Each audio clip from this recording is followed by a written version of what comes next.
Dartmoor prison, isolated from the outside world by walls of granite.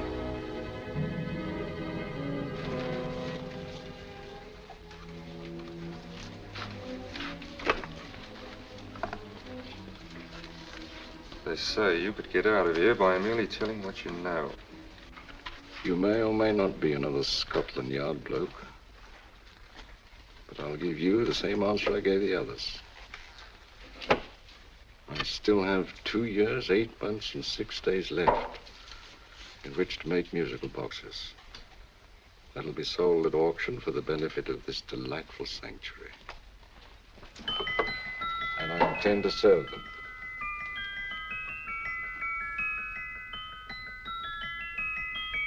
Move along. And now we come to the next object on our list, or I should say objects, because there are 3 of them. Now, ladies and gentlemen, these can be bought together or separately.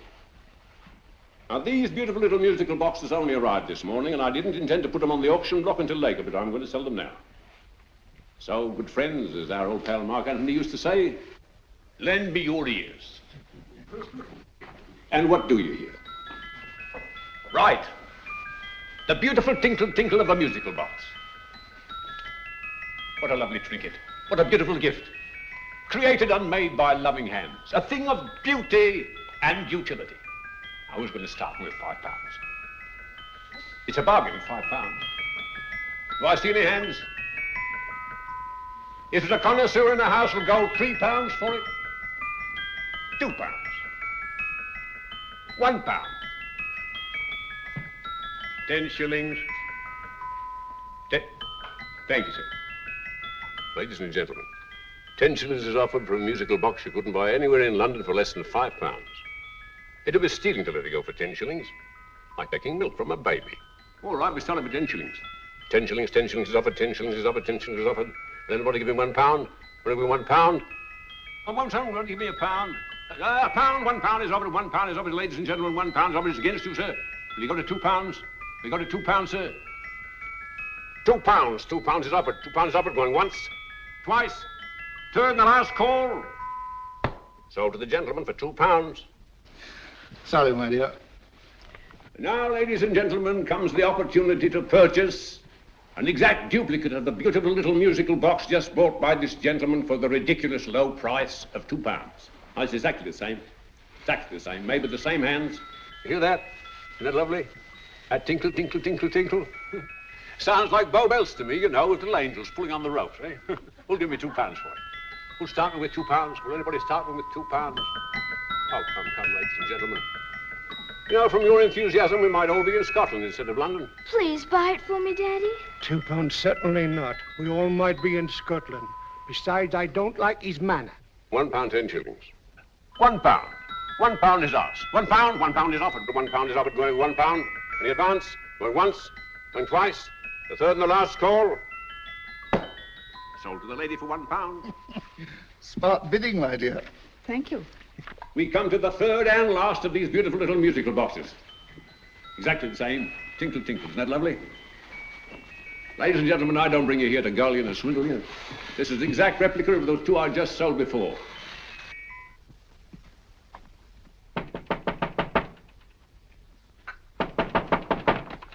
We're closed. But this is extremely important. Come in, sir, come in. I'm sorry to disturb you, but I was unfortunately delayed from arriving in time to bid on certain articles which I was rather anxious to obtain. Oh, perhaps they weren't sold, sir. We are carrying several things over. What might the articles be, sir? 3 identical musical boxes, about so large. Oh, I'm sorry, sir, but they were sold. Pity you weren't here to bid on them. They didn't bring anything like the real value. I'm most anxious to obtain them. I wonder if your records would show who the purchasers were. Oh, we don't usually give out that information, sir. For certain, shall we say, sentimental reasons, I'm most anxious to get in touch with the purchasers. I'd be willing to pay, shall we say, £5. Well, for certain sentimental reasons, sir, we'd be very happy to oblige. Alfred, today's sales. The 3 musical boxes. Musical boxes? Oh, here we are. The first purchase for £2 from Mr. Julian Emery, 52 Portman Square. Write these addresses down, Alfred. Yes, sir. Second didn't leave any name. Oh, how unfortunate. I think she's a dealer. You see, they don't like us to know where the things are going. On account of the profits. You say the second purchaser was a woman. Can you give me a description of her? Oh, she was a young woman. Fairly tall, slender. Had a light complexion and dark hair, and she was wearing A grey suit, don't you remember? That's right. She probably runs a gift shop. She paid £1. You say she comes here fairly frequently? No, I didn't say so. But she does, sir. Like as not, she'll come in on Thursday. We have sales on Mondays and Thursdays. Oh. And the third box? The third? Mr. William Kilgore, 143B Hampton Way. For 10 shillings. Quite a drop from £2. Mr. Kilgore was a Scotchman. Oh. Well, thank you. You've been most helpful. Oh, thank you, sir. And any time you're passing, dropping, we always have lovely things for sale. How can't you? Thank you. I'll be back Thursday.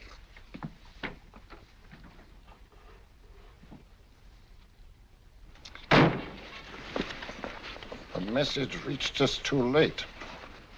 Musical boxes are being sold. Well, let's get out of here.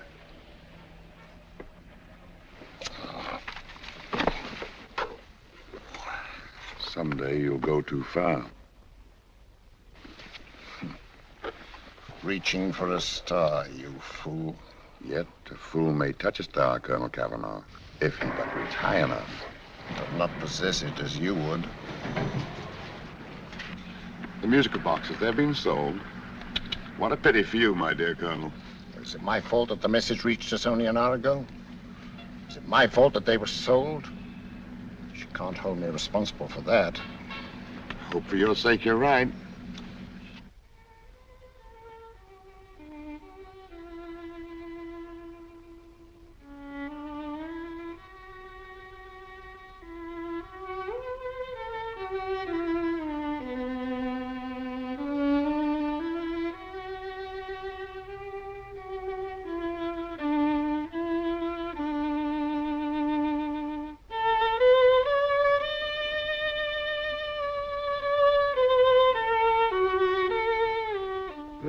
Upon you tonight at 7:45, a gentleman who desires to consult you upon a matter of the very deepest moment.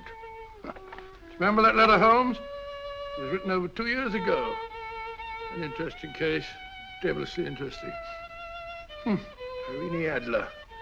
What a striking-looking woman from the brief glance I had of her. Seems only yesterday. What charm. What poise, and what a mind. Sharp enough and brilliant enough to outwit the great Sherlock Holmes himself. I take it the new issue of the Strand magazine is out, containing another of your slightly lurid tales. It is indeed. And what do you call this one? I call it A Scandal in Bohemia. Not a bad title, eh? If you must record my exploits, I do wish you'd put less emphasis on the melodramatic and more on the intellectual issues involved. More on the what do you mean by that? Well, I do hope you've given the woman a soul. She had one, you know. By the woman, I suppose you mean Irene Adler. Yes. I shall always remember her as the woman.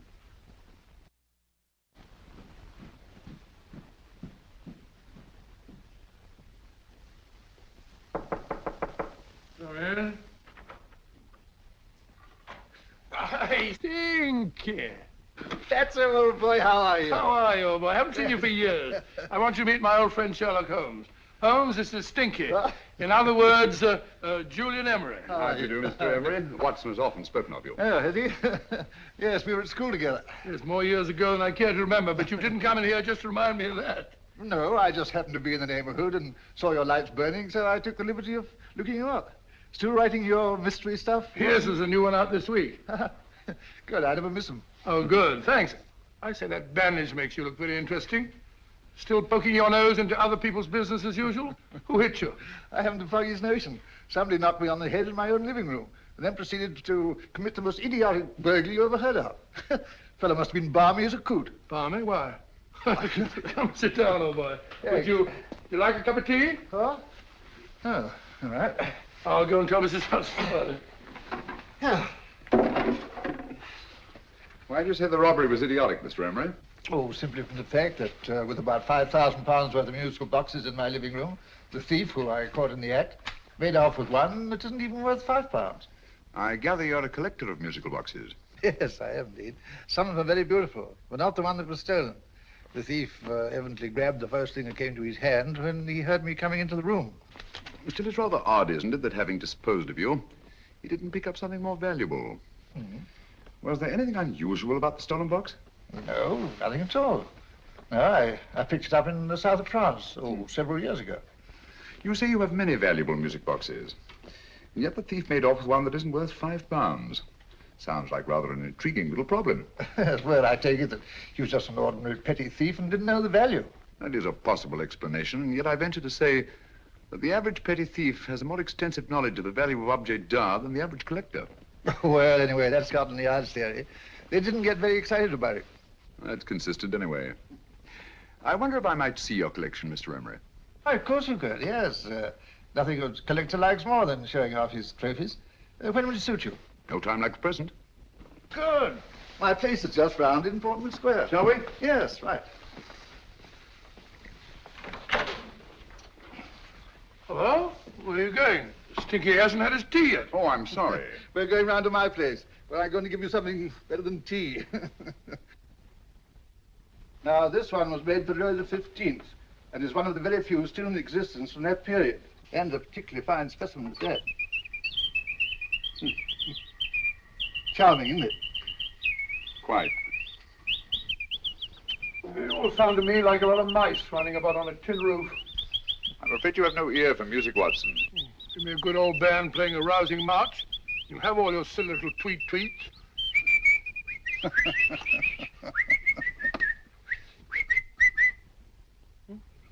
No room. This is me.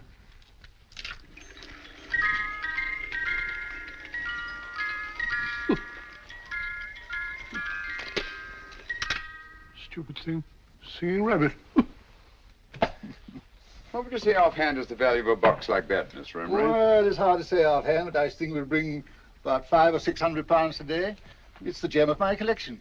If a thief who steals an oddity like a musical box passes up one worth £500 for one of almost no value at all. Odd. Very odd.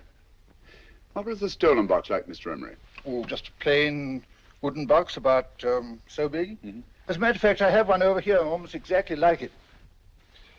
I picked this up yesterday at an auction room in Knightsbridge. Paid only £2 for it. Of course, I wouldn't in the ordinary way add one like this to my collection, but the tune intrigued me. I'd never heard it before.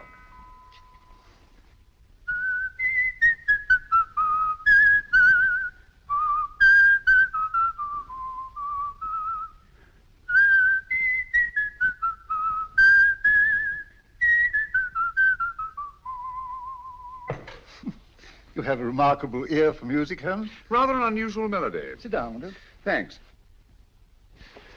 You say you bought that box at an auction sale yesterday? Yes, the Gaylord auction rooms in Knightsbridge. Mm-hmm. Run by old, what's his name? Crabtree. Handsome man. At what time was the robbery committed? Oh, about 3 o'clock this morning. You know, Mr. Emery, that box and the robbery might well be cause and effect, especially since you say that the stolen box outwardly resembles this one a great deal. And Scotland Yard were not particularly interested, eh? Oh, yes, but I wouldn't blame them for that, especially as I told them I was quite unable to describe the thief, except, of course, for the fact that it was definitely a man. All you remember is that you came in here and someone struck you on the head. Yes, the next thing I knew, my man was trying to revive me. It might be wise for you to put that box away somewhere and lock it up. Oh, I don't think that's necessary. Besides, everything's insured. Well, at least if any further attempts at robbery are made, I'd suggest that you call the police, rather than running into any personal danger. Oh, come, Holmes, aren't you being a bit of an alarmist? Possibly. Well, I must agree with old Stinky. Seems to me you are making rather a mountain out of a molehill. Molehill is the word, old boy, and it's time you were in bed. Thanks so much for letting us see your place. Now, it's been glad meeting you. Holmes, I can't understand why he was so mysterious. Seems to me the petty thief explanation was the only sensible one. Really? Yes, I can't see how you can believe it was anything else. I didn't say I believed it to be anything else. The petty thief theory is the obvious one, I grant you. However, it's often a mistake to accept something as true merely because it's obvious. The truth is only arrived at by the painstaking process of eliminating the untrue. We are not able to do that in this case without further data. Rubbish, you're pulling my leg. You're trying to turn a tuppenny halfpenny robbery into an international plot. No, I'm not. I just hope that your friend Stinky is a little more cautious in the future. Just in case.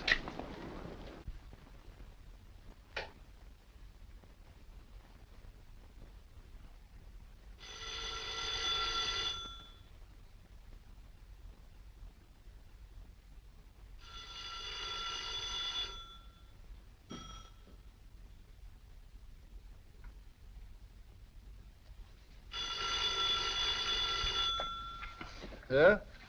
Yeah? Julian Emery here. Who?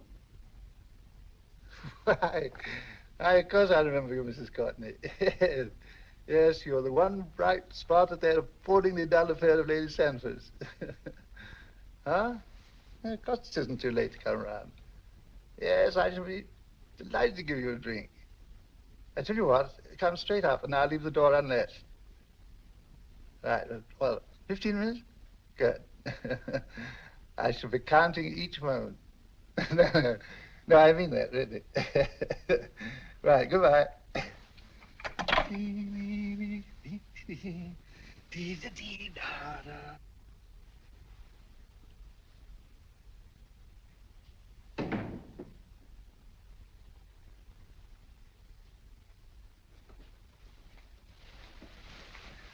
Boo! You startled me. Did I? Yes. Must be the pixie in me. I know I shouldn't have called you so late. But I was at a party just around the corner, and I remembered your invitation to see your collection of musical boxes. My dear Mrs. Courtney, pleasure is all the greater for being so unexpected. My friends call me Hilda. Thanks. Mine called me Stinky. Stinky, how quaint. Oh, what a perfectly wonderful collection of musical boxes. You know, when you told me you had a collection, I had no idea it was so attractive. Yes. They appeal to the ear as well as to the eye. Oh, what a plain little one. Why, it looks just like a country cousin amid all this grandeur. No. You mustn't underestimate the country cousin. Only last night a burglar broke in here, and with all these to choose from, went off with one very much like it. Really? Yes, I don't mind the loss of the box so much, but I do resent this crack on the skull. But it makes you look so interesting. Oh, do you think so? Uh-huh. It's funny, that's what old Fatso said. Fatso? I mean, Dr. Watson. He was here this evening with a friend, a Mr. Holmes. He's interested in my collection, too. Sherlock Holmes? Yes. Do you know him? I've heard of him. Yes, he seems to think I'm in some sort of danger. What a haunting tune. It takes me right back to my childhood. Really? You know, it's odd that you should be interested in that particular musical box. Odd? Why? Because Mr. Holmes is also interested in it. He may have been more interested in the tune than in the box. My dear, yes, that's right. I remember now. He whistled it note for note, having heard it only once. Really? He must be a remarkable man. Bit of an alarmist, if you ask me. Don't you believe in warnings? Of course not. Who'd want a box like that? I would. You're not serious. Oh, but I am. Well, you put me in a very awkward position. I'm a collector, you know. And the collector buys but never sells. But if the price were high enough... The price has nothing to do with it. It's the principle of the thing. Yes, well, we haven't had our drink. No, thanks. I must be getting along. Must you really? I'm afraid so. You're not walking out on me, are you? My reputation. Stinky. I say, you know, you are an attractive woman. Thanks.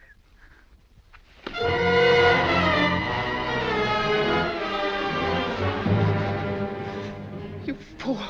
I told you to wait outside. What did you have to kill him for? All I had to do was walk out with this. He held you in his arms. Don't touch him. Don't touch anything. Now get out. I'm sorry. You're sorry. What about me? This is murder. What about Scotland Yard? What about Sherlock Holmes? Now get out!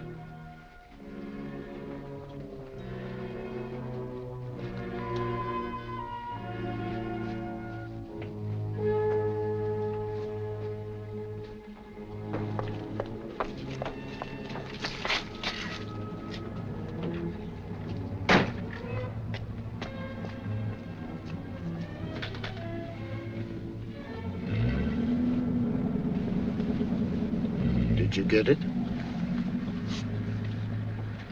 Good. Did you have any trouble with him? Just a matter of murder. Ah, Mr. Holmes. Hopkins. Thanks for coming so promptly. Inspector Lestrade suggested that I call through to you. Mr. Emery was the client of Mr. Holmes, Inspector. Indeed. You didn't mention that when I telephoned you, Mr. Holmes. Well, not exactly a client, Inspector. Sergeant Thompson? He was killed between the hours of 11 and 2 o'clock this morning, Mr. Holmes. Must have been someone he knew, someone of whom he had no suspicion. Poor old Stinky. It's all my fault. I should have prevented this. Well, it's no time to start talking about that now, Doctor. Apparently it's gone. That's the second attempt on the musical box that Emery bought at the auction sale. And this time it was successful. But that box was only worth £2. It was worth a man's life, Watson. I think we'd better pay a visit to Gaylord's auction room and that fellow Crabtree. Inspector, may I suggest that you make a complete search of this flat for a small, plain, musical box about that size? Thank you. Come on, Watson. You say the first box went to Mr. Julian Emery. The second to Mr. Kilgore, 143B Hampton Way. And the third to the unidentified young lady who presumably has a shop and lives near Golders Green. That's right, Mr. Holmes. Isn't it rather strange, Mr. Crabtree, that you should have had 3 identical musical boxes all playing the same tune? Where'd they come from? Dartmoor Prison. Dartmoor? Yeah, we get a regular shipment from there every month.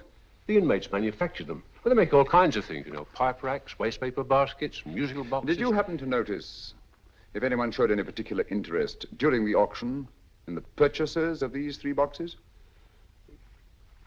Oh, come now, Mr. Crabtree. This is very literally a matter of life and death.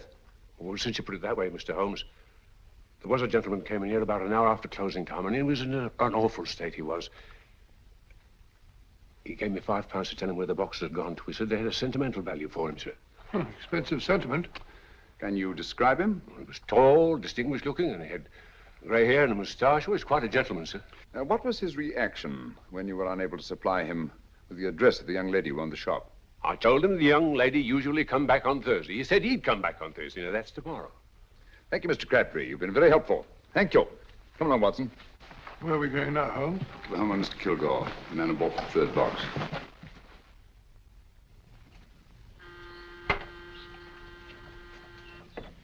But hang it all, Holmes, how do you know those other 2 musical boxes are of any importance? I don't, but I certainly have no intention of waiting until the owners are murdered to find out. No one at home. I hope that's the explanation. I'll have a look through this window.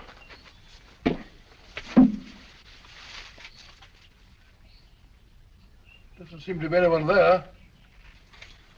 The whole place seems deserted, as far as I can see. Yes. Mr. and Mrs. Kilgore at home? No. When do you expect them? Oh, in an hour or so. There's no use your hanging about. They don't buy nothing from peddlers. Peddlers? My good woman, this is Mr. Sherlock Holmes. Sherlock Holmes? Oh, go on. Do you mind if we come in and wait? My business is rather urgent. Well, I've got to go out and do my shopping. And I don't know as Mrs. Kilgore like any strangers nosing about. Quite all right, I assure you. Well, I've got to be off. You two wait in the parlor. And no smoking either. Mrs. Kilgore says it smells up the house. Funny old girl, Holmes.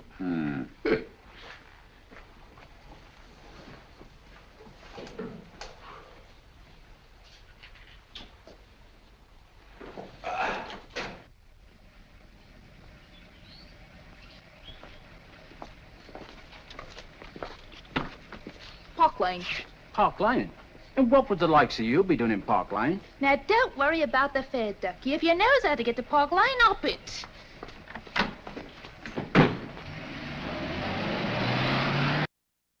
You know, Holmes, I've been thinking. There must have been something hidden in that box of old Stinky's. Stolen jewelry, possibly. What's up, Holmes? Listen. What's just the steam in the water pipes?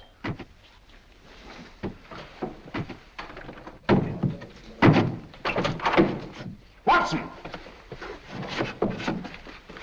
Great Scott! Come on, Holmes.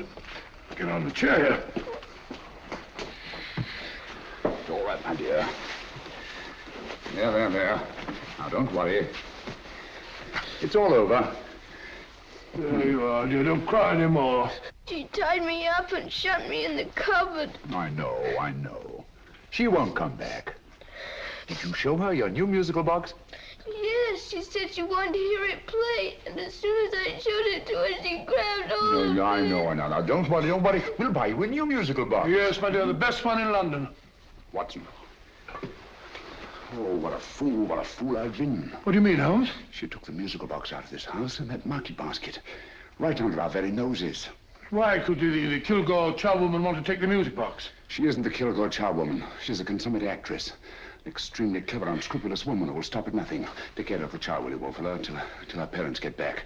Explain everything to them. Of course I will. But, Holmes, where are you going? Somewhere, somehow, I must get to the young lady who bought that third musical box before our opponents find her. I only hope that I won't be too late. Oh, no. No, darling, you mustn't cry anymore. Now, cheer up. Would you like to hear old Uncle make a noise like a duck?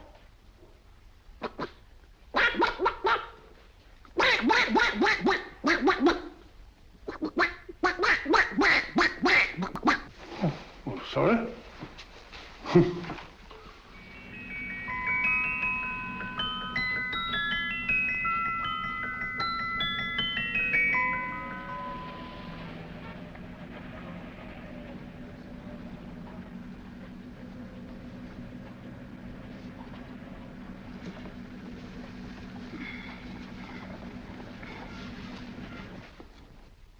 Now, ladies and gentlemen, how much am I offered for this beautiful lace Dresden china figurine?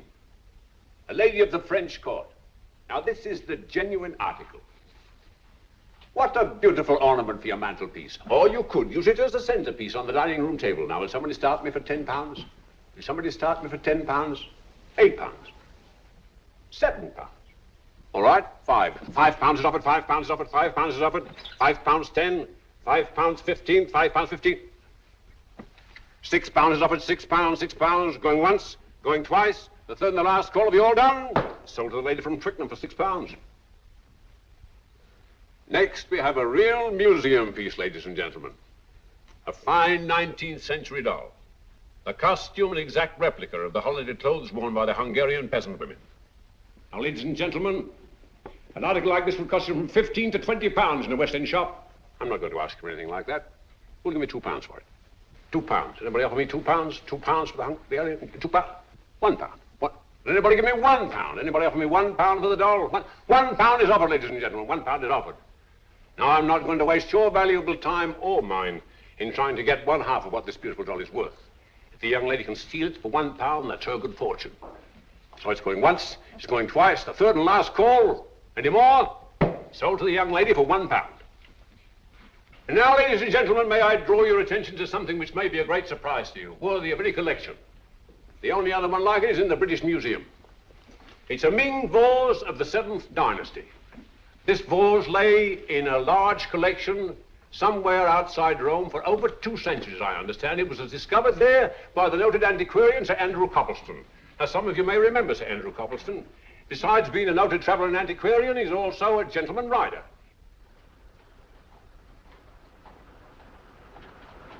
The girl with the parcel in her hands, that's her. Are you sure that's the girl? Well, she fits perfectly the auctioneer's description. Follow her, Hamid.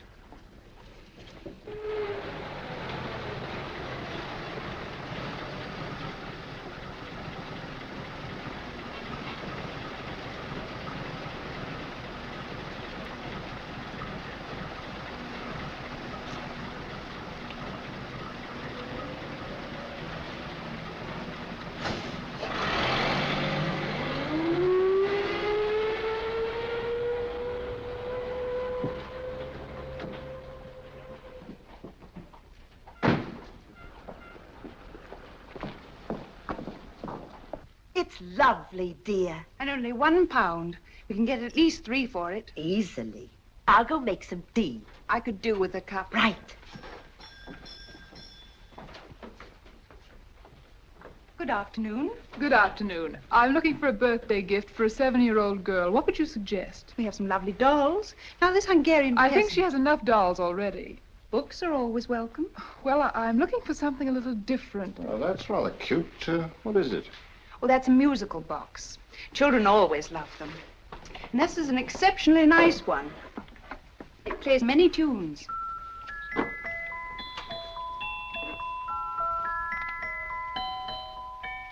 Have you any others? Yes. If you'll just step this way.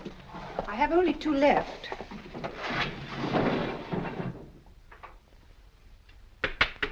Oh, nice.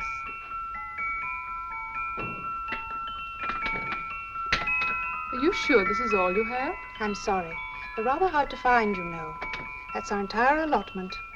I did have one other, but I sold it earlier this afternoon. But it was only a plain wooden one. It wouldn't have been a very nice gift for a child. Really? Do you happen to know who the purchaser was? Why, yes. He left his card, just in case anyone should inquire for him.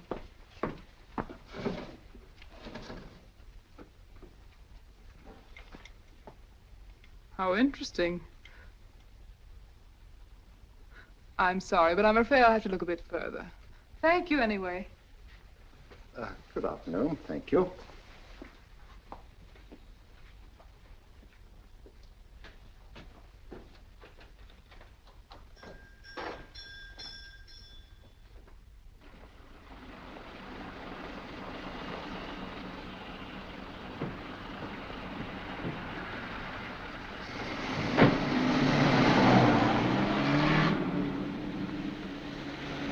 Heavy! Follow that cab. Here, now, what? Scotland Yard. Hop in.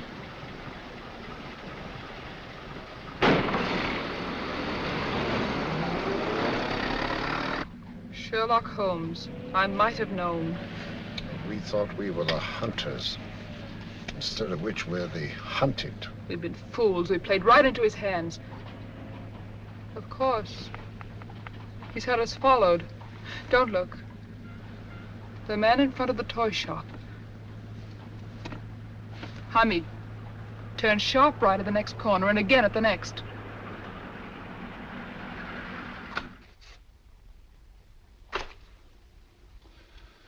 No photograph of her, Commissioner, as I expected. She's not a known criminal. But how do you expect to know if you do find her? After all, she was disguised as a charwoman. Don't worry, old fellow. If I ever see her again, I'll recognize her.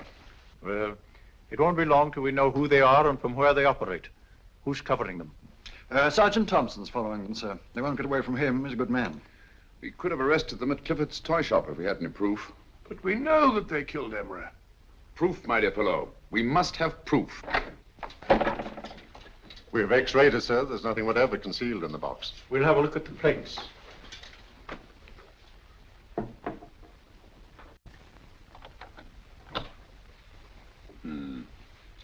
There must be some clue. And it's probably so obvious that we've all overlooked it. Seems to me we're up against a bunch of lunatics. Not lunatics, my dear fellow. Extremely astute, cold-blooded murderers. What can these little musical boxes have in them that's so important? Don't forget they were made in Dartmoor prison. You can smuggle stuff into prison, but not out.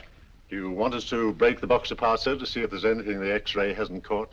No, not yet. You mind if I take it? Certainly. Thanks.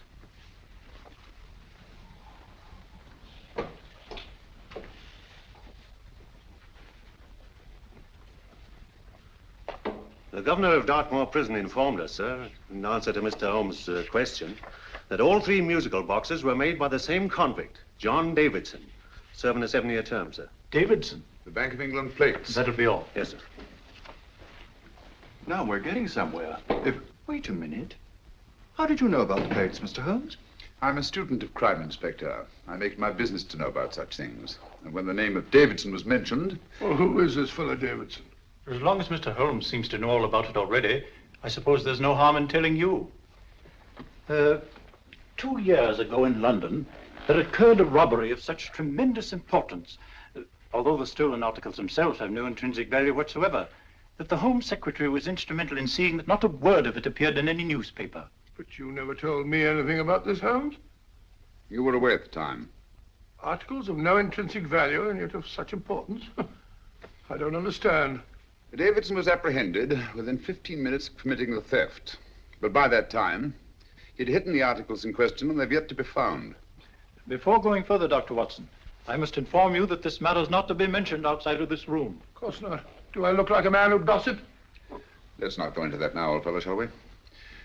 Davidson had been employed for years in a position of extreme trust by the engravings department of the Bank of England. The articles he stole were nothing less than a complete duplicate set of plates for printing £5 notes. What? The Bank of England's own plates? Precisely. And with those plates, a gang of crooks could flood England with £5 notes, not forged in the usual sense of the word, but notes undetectable from genuine Bank of England notes in any way whatsoever. Good heavens. Any whisper at all might have resulted in enormous damage in shaking public confidence in the Treasury. We tried everything after we arrested Davidson. Offered him a shorter sentence if he'd tell us where he'd hidden the plates.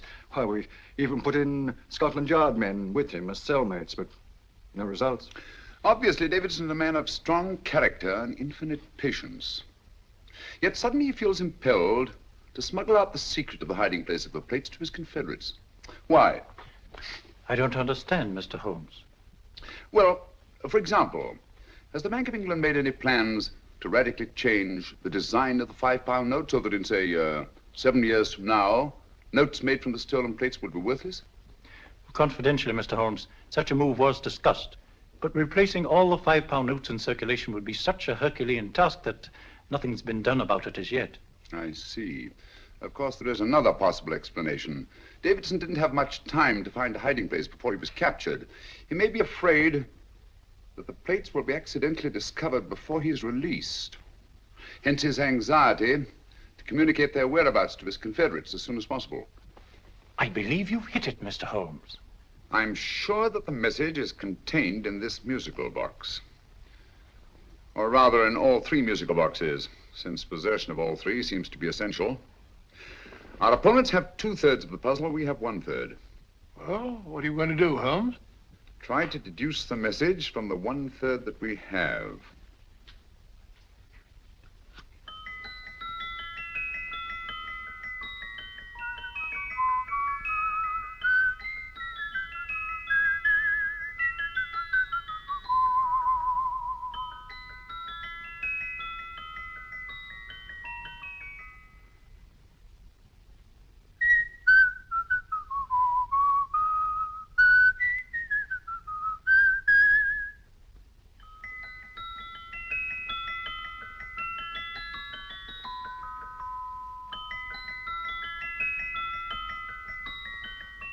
It's the same tune as the one played by Emery's musical box. And yet it's different. Sounds the same to me. The tune. Somehow the tune is the key to the mystery. It must be the tune. Otherwise, why use 3 musical boxes to convey the message? Why not collar boxes or shoe boxes? Yes? Oh. It's for you, Inspector. Oh, thank you, sir. Inspector Hopkins speaking. What? Where? Golders Green Station reports they've just found Sergeant Thompson's body. From the tire marks on his clothes, he was apparently run over by a taxi. What an unfortunate accident. Not an accident, my dear fellow. I'm afraid it's murder. Never know just who you're going to meet when you're walking down a busy London street. Mrs. Hawkins, Mrs. Brown, any subject of the crowd. Oh, you never know just who you're going to meet. So you better hold your topper in your hand, just in case you meet a lady on the Strand. Girls will think you're kind of sweet, and your day will be complete. Oh, you never know just who you're going to meet. Now, a gentleman is judged by his appearance. Yes, a gentleman is judged by how he talks. Now, he's much better off when he's acting like a toff, especially if he's taking him a walk. What on earth is this outlandish place? A rendezvous for actors. Actors? Buskers, old boy. You've seen them 1,000 times. Actors who entertain the queues, waiting outside theaters. Just who you're going to meet when you're walking down a busy London street. So you better wear your best, ill-advised to look your best, 'cause you never know just who you're going to meet. So you better keep your manners right in view, just in case a lie gives a how-do-you. Keep your trousers in a pleat, shine your shoes and keep them neat, 'cause you never know just who you're going to meet. Blimey. Mr. Holmes. How are you, Joe? Never met him. And yourself? Fine, thank you. I want you to meet a friend of mine, Dr. Watson, Joe's sister. Oh, well, any friend of Mr. Holmes is a friend of mine. Hi, Joe. He did me a good turn once that I'll never forget. Yes, I cleared Joe of a most unpleasant charge. Murder, no less. Oh, really? By proving to the satisfaction of the police that he was busy at the time blowing open someone's safe. That's right, Governor. Good gracious me. Joe, now you can help me. Come on, buzz off, buzz off. Come on, up it, up it. Can't a gentleman have some peace and quiet around here? And you too. There you are, Mr. Holmes. Now we can have some peace and quiet around here. Thank you, Joe. There's £5 in this for you. Well, I wouldn't want to take it on myself, sir. But I can get somebody to do it for you for half of that. You don't know what the job is yet. For £5? Murder, ain't it? What? No, Joe, not murder, just music. I want you to identify a song for me. Oh, there ain't a song that's been written that I don't know. That's why I came to you. Of course, the violin is more my instrument, but, oh, well, here we go. Now listen to this, Joe.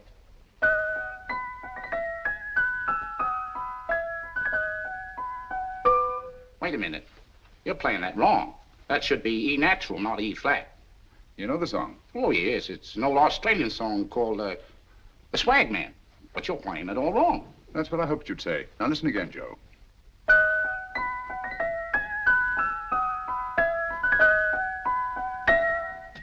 That's the same tune, all right. But you're making different mistakes than you did the first time. No, not mistakes, Joe. Call them variations. Here, play the song for me, will you, the way it's written.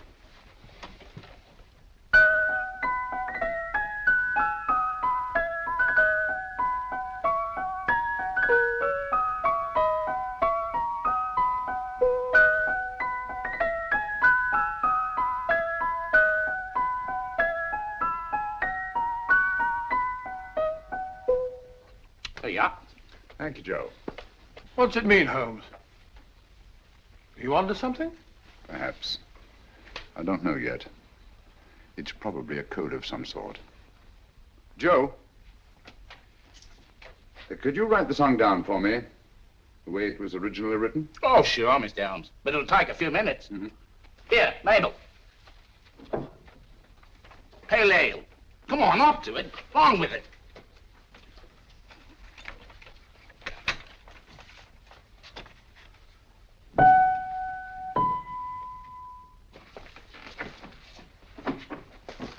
Well, obviously it isn't the lyrics. No combination of those words made any sense at all. The variations in the way Emery's musical box played the tune are different from the variations in the one we have. You sure? Quite. You see, I took the trouble to memorize the tune as played by Emery's box that night we were with him in his flat. Holmes, you amaze me. Elementary, my dear fellow. One of the first principles in solving crime is never to disregard anything, no matter how trivial. But why are there 3 boxes? Why not 1? Because the message was obviously too long to be conveyed by any one variation. Then there's the 3rd box, the one that woman took from the Kilgores. That contains yet another set of variations. Yes, well, it's all beyond me. Well, all we have to do now is to find the secret of the variations. Not a very easy problem to solve, my dear fellow.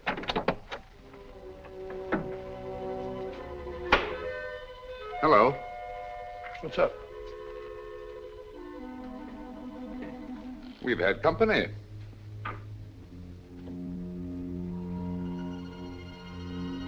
I say, this is outrageous. Ask Mrs. Hudson to come in here, will you? Right.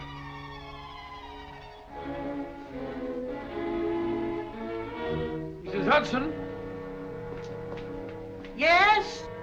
Oh, there you are. Will you come up here at once, please? Oh, coming, sir.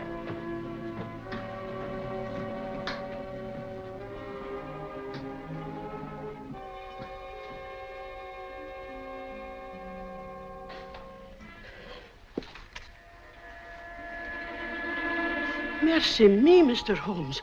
What has happened? Who called while we were out, Mrs. Hudson? Just a young lady. The one who said you wanted her to wait for you. And a nice-looking old gentleman with Our her. friends again, Watson. Friends? What did the young lady look like? Oh, I couldn't see her face. She had a heavy black veil on. But she had such a nice way with her. Oh, I'm sorry, Mr. Holmes, if I've done anything wrong. But you did say I should always let clients come in and wait for you. Don't worry, Mrs. Hudson, don't worry. You had no way of knowing. It's quite all right, quite all right. Now, don't worry, Mrs. Hudson. Don't worry. Where on earth's the musical box? They didn't get it. Didn't get it? Where is it? It's in your hand. Huh? In that biscuit jar. Pick the biscuits off the top. Now put your hand inside, and you'll find the music box. Well done, Holmes. Well done. Amazing.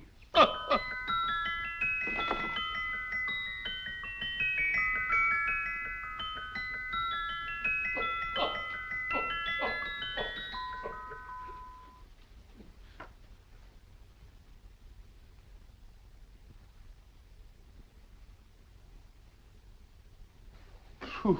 Nice fresh smell. Like a pub after closing time.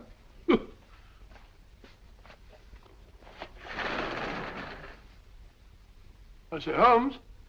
What? It's morning. Allow me to congratulate you on a brilliant bit of deduction.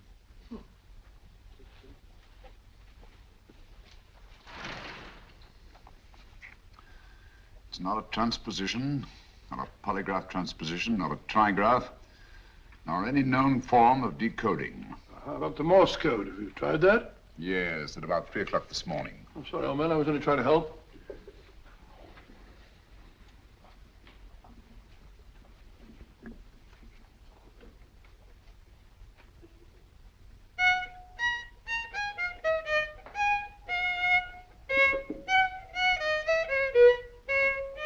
Oh, do me a favor. Not again. Must have heard that thing 1,000 times. Kept me awake all night.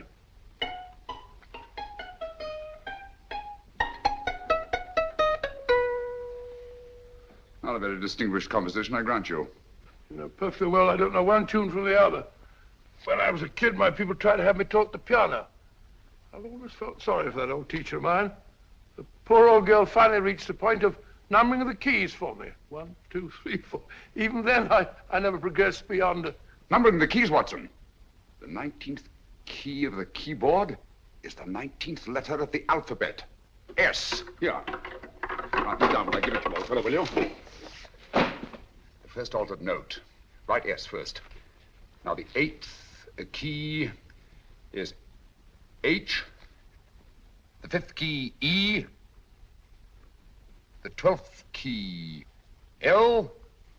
The 6th key, F. S-H-E-L-F. Shelf. Your piano lessons were not in vain, old fellow. You've solved it. Thank you. Thanks, old bean. Hold it. We now have 2/3 of the message. Behind books, 3rd shelf, secretary, Dr. S. Presumably, these are the first and second portions of the message. And this gang has the first and third parts of it. Precisely. Then it's a stalemate? Yes, Commissioner, but we can't leave it like that. There's no doubt in my mind that they'll try to secure our third of the message that's missing. Well, I assume you've taken every precaution to guard the Clifford music box. Oh, yes, it's carefully hidden at Baker Street with Dr. Watson on guard. However, I'm reasonably certain that, difficult as it may be, we can find the plates even without the missing part of the message. Behind books, 3rd shelf, secretary, Dr. S. Well, outside of the fact that Davidson hid the Bank of England plate somewhere in London, Mr. Holmes, I don't see that we've progressed at all. Allow me to point out to you, sir, the key words Dr. S. It looks as if the plates were hidden in the house of the doctor. Whether S stands for his first or last initial remains to be determined by a process of elimination. Well, there must be 10,000 doctors in London with S for a first or last initial. Precisely. And every one of them will have to be questioned in person. That's why I say this is a task for Scotland Yard. It's a task, all right. But Scotland Yard has searched worse haystacks and found the needle. Well, for the time being, I'll leave the matter in your hands, gentlemen. We'll call you if and when we get a lead on our mysterious Dr. S. Thank you. In the meantime, I intend to follow up a little clue concerning a cigarette.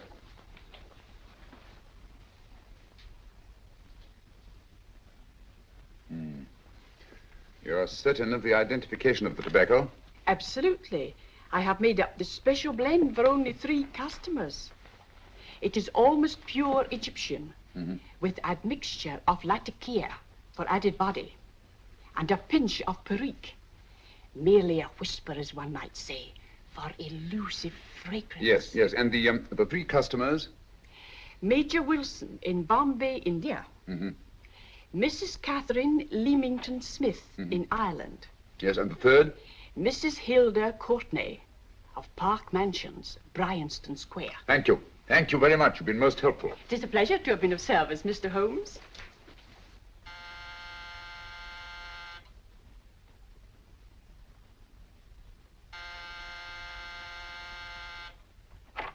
Yes? Mrs. Courtney? Yes. My name is Sherlock Holmes. Oh, do come in. Thank you. I've heard of you, of course, Mr. Holmes.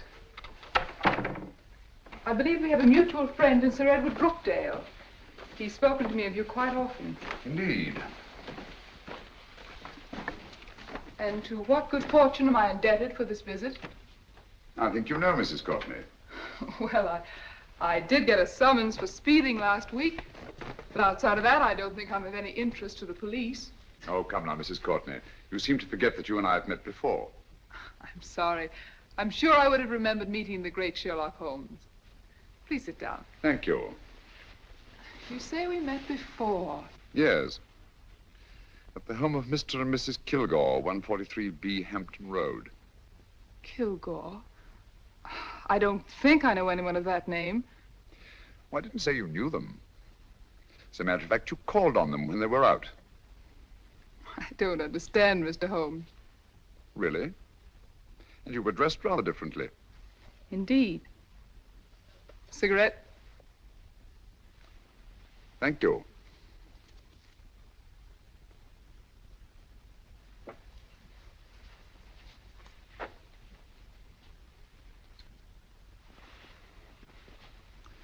Thank you. You know, Mrs. Courtney, people generally forget, in assuming a disguise, that the shape of the ear is an almost infallible means of recognition and identification to the trained eye. Evidently, you've mistaken me for someone else. Oh, no, not at all. Though naturally, I expected your denial. But when you paid your visit to my rooms at Baker Street, you carelessly left behind another identification. They're,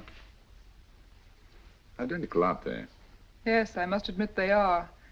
You see, Mr. Holmes, to catch one as clever as you, I had to use a very special lure. I knew you'd be unable to resist the bait of my cigarette, having read with great interest your monograph on the ashes of 140 different varieties of tobacco. I should advise you not to move, Mr. Holmes. I must congratulate you on your ingenuity, Mrs. Courtney. It was indeed a brilliantly designed trap. Thank you, Mr. Holmes. Praise from a master is indeed gratifying. I shall always cherish the memory of your flattering words. Memory? Precisely. I'm afraid these gentlemen have a most regrettable task to perform.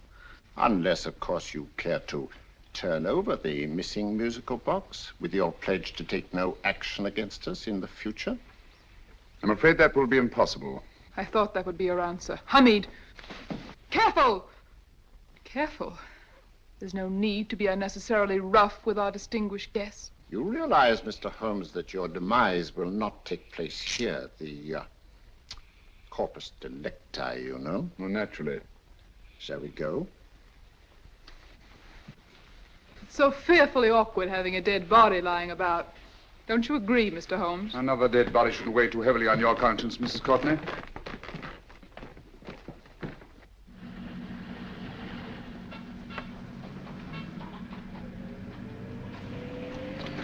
You mind if I have a cigarette? Don't see why not.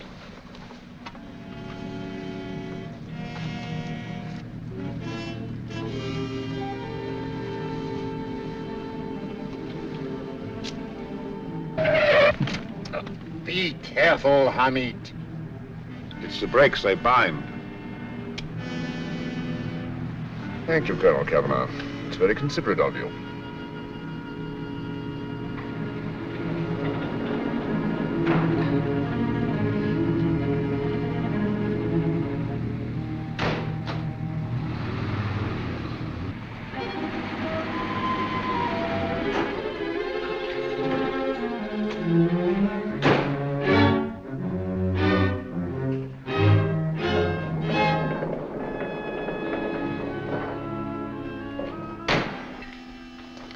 You'll be happy to know, Mr. Holmes, that your death will be a painless one. Hamid, attach this to the motor of the taxi. That little attachment, my dear Mr. Holmes, contains the deadly fluid known as monosulfide. The Germans use it with gratifying results in removing their undesirables.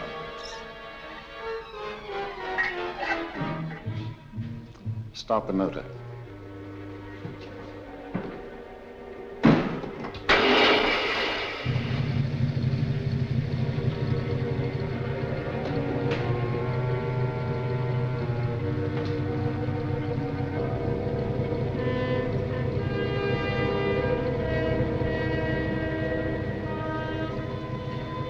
Tape his mouth.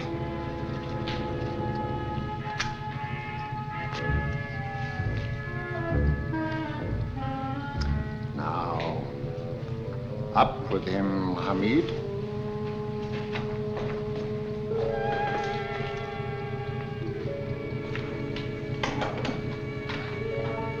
You find yourself like Muhammad's coffin, Mr. Holmes, suspended between heaven and earth. Plenty of fuel in the tank? Good. It would be too bad to have anything go wrong through so simple an oversight.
Good afternoon. Mr. Sherlock Holmes? No, I'm Dr. Watson. Oh, of course, Dr. Watson.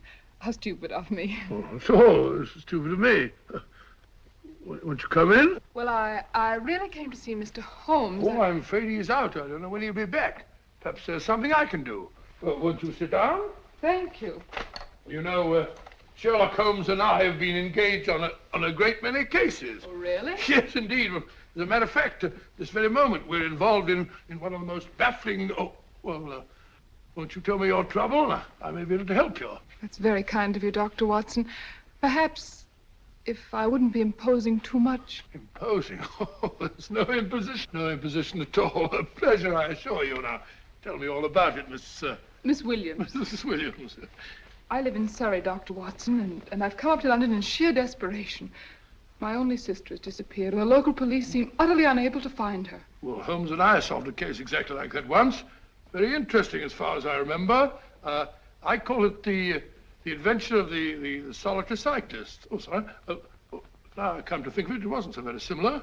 Entirely different. I don't think what I was saying. Where were we? She's only 17, Dr. Watson, and until she disappeared last Thursday, she seemed to be in the best of spirits. Possibly a romantic entanglement? Oh, no, nothing of the sort. She left no note, didn't even pack a bag, no explanation. She just started to walk to the village from our house in broad daylight and simply vanished from the face of the earth. Oh, there. Might I have a glass of water? Glass of water. Have one in 1 minute.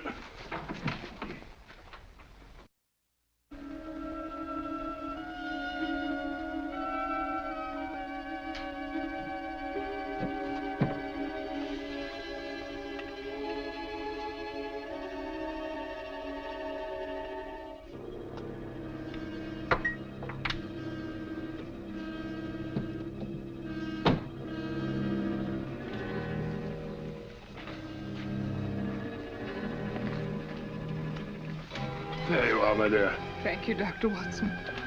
No, you're not to cry anymore. You must pull yourself together. Oh, I feel much better already knowing that you're going to help me. Oh, Dr. Watson, look! Good heavens! Get through the fire brigade, quickly. Haven't you a fire extinguisher? By Jove, we have in the kitchen.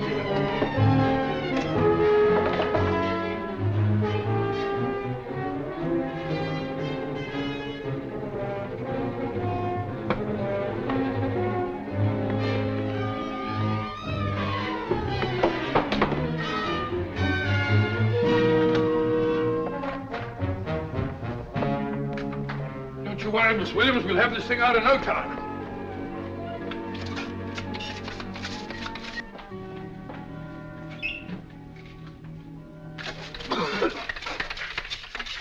That's got it. Get some air. Well, you see, there was no need for the fire brigade after all. I hope you weren't too frightened, Miss Williams. Gone. That's the trouble with women. They always lose their heads in an emergency. Well...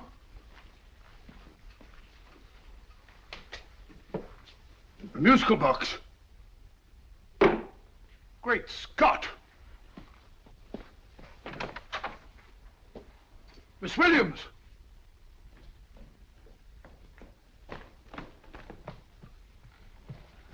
Well? Good. And Holmes? By now, Mr. Holmes has no doubt exchanged his violin for a harp. Always assuming that heaven is his destination. Yeah. And now that we have the missing musical box.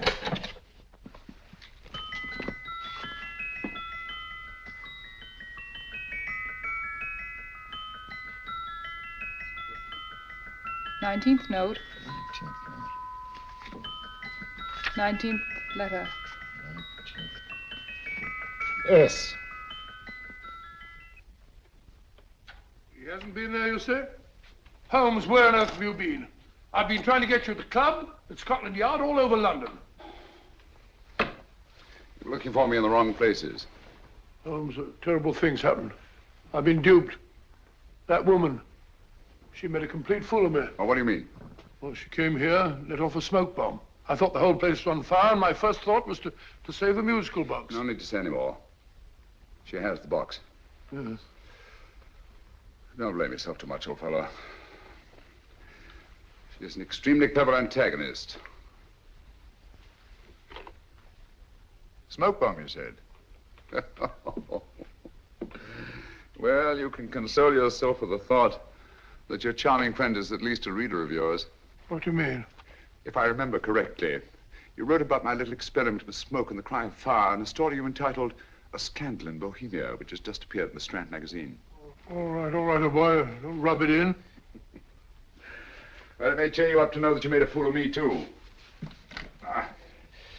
That cigarette stub was planted here for one express purpose. You're going to bandaging around this place. Bandaging? What's the matter, Holmes? You hurt? Explanations will have to wait until later. At the moment, we're faced with a problem which I fear is insurmountable. Come over here, old boy, will you? Right.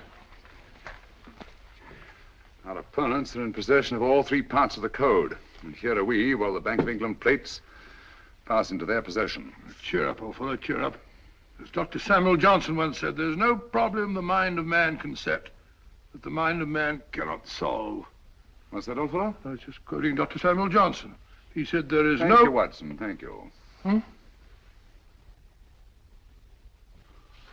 Leaving the front reception room, we come into the main hall, where Dr. Johnson was in the habit of passing through to have his meager meals in the dining room opposite, in company with his friend and biographer, James Boswell. We will now pass up the stairway, which remains in its natural wood finish, just as it was when the good doctor was here. The framed etching on the wall is believed to have been presented to Dr. Johnson by the distinguished painter, Sir Joshua Reynolds. I've been told here that that picture was given in by Mrs. Thrale, and it's definitely not a Reynolds. Is that important, my dear? Oh, I'm sorry. This way, ladies and gentlemen, please, this way. Move along, children, move along. The secretary's not on this floor. Patience, Hamid. I have a feeling My that... dear Colonel, with Sherlock Holmes out of the way, what could go wrong?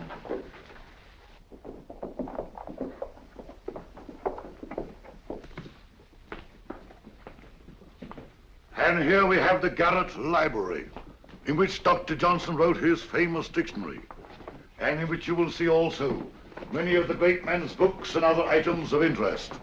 Step forward, ladies and gentlemen, please, step forward. Standing in the corner is the secretary, which contains many of the original works by the literary genius. On this table, Dr. Johnson's cat, Hodge, used to sleep while his master worked. A strange thing about this cat, ladies and gentlemen, was its love of oysters. They do say that the dear doctor often went hungry to find the cat that delicacy. What a pity. Now we will visit the grey room, which is immediately below us, in which you will see the very bed in which Dr. Johnson died. What did he die of? Gout. Just gout. This way, ladies and gentlemen. Mind the steps, please.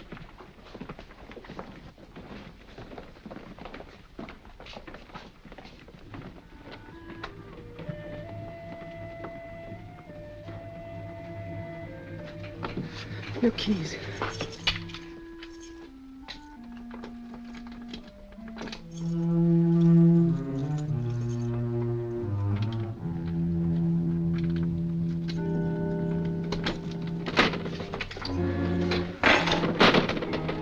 Third shelf up.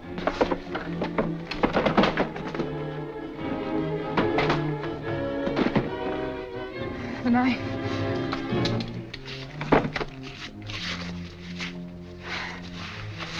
Gentlemen, the Bank of England plates. Well, Mrs. Courtney, so we meet again. No, I shouldn't do that if I were you, Colonel Kavanaugh.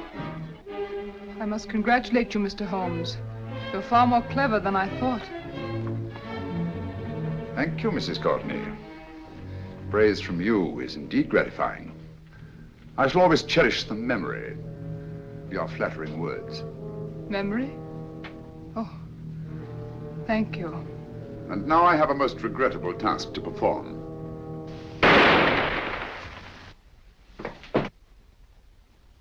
Holmes! Coming, Holmes! Holmes, you all right? Perfectly, thank you, old fellow, but I think this gentleman on the floor requires some medical attention. We must see that he looks his best, you know, when he's hanged. Take them in charge.